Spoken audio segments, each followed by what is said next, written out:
Hi, this is my presentation on why social media is good or bad for society. So I did lots of research and I found out that it's actually both good and bad for society. Everything I researched gave both pros and cons. There was actually a website called Social Networking procon.org that provides visitors with 23 pros and cons of social media and some facts as well. Along with that, I was able to do this project through social media with some social media research that comes with Google.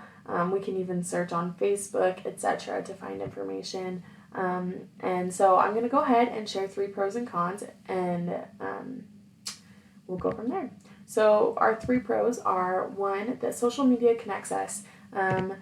Today we live in a day where we have airplanes and cars to make travel easier, to make moving easier, and so we need something to help connect us easier.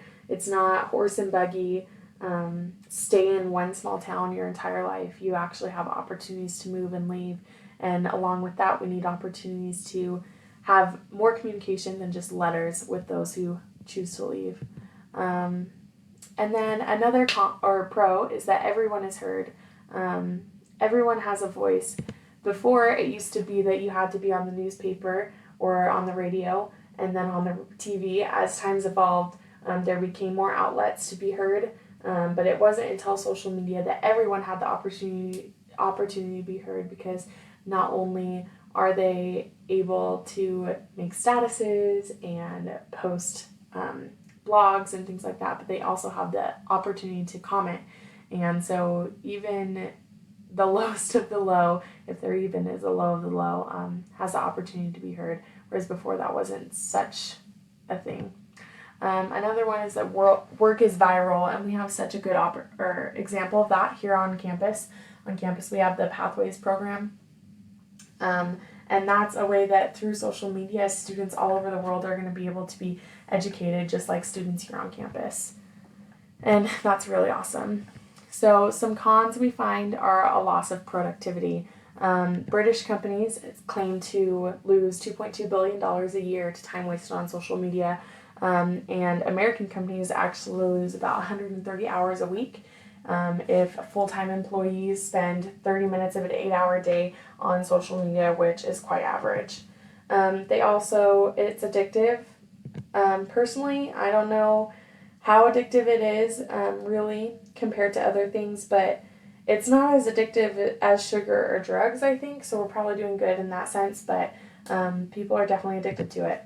And the last one is privacy, and this can be true that a lot of times people share way too much and companies can access way too much of our lives, but is this really a con if they're keeping track of the murderers? You tell me. So a few fun facts: social networking sites are a top news source for 27.8% of Americans.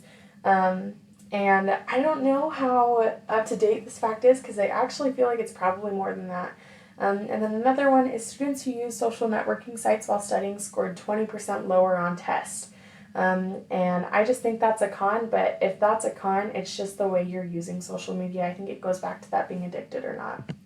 I highly recommend everyone decides for themselves. Personally, I think that social media is really awesome. It gives us an outlet to talk to others and to stay up to date on things, keep informed, and give our voice. It's all perspective, and I highly recommend everyone do more research to help themselves decide.